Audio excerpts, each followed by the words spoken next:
Meditation Book Reading. Nature's Flow by teacher Myung. This poem is called A Poem of Man.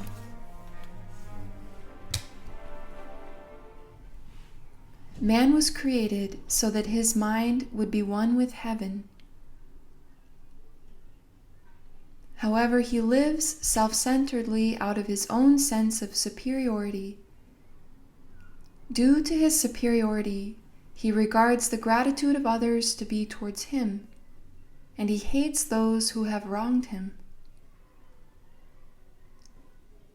His life in this world is not one that is of nature's flow, and so he must carry his own pain and burdens. Indeed, seeing him is difficult. His life is so unfortunate.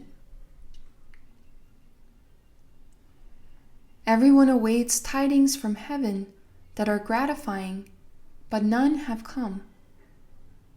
And people have grown weary. People do not know that living with a sly and tricky mind kills them, not to mention their descendants. They live thinking that their well-being is what is most important. They live in a frenzy, for they are blinded by money. People are so childish. It is only when they know that heaven, earth, and man are one that they can lead a life that is of nature's flow.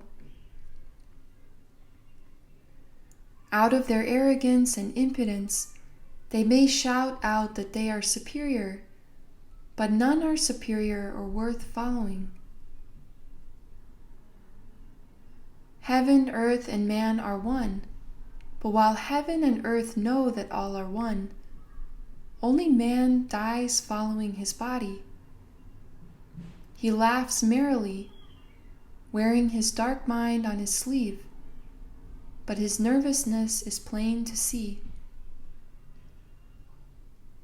Listen, all of you, grow up, wise up.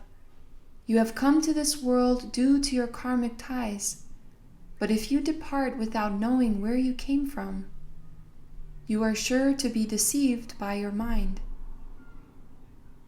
and you will thus be lost. You must know everything while you are alive, so that the eternal you will live forever.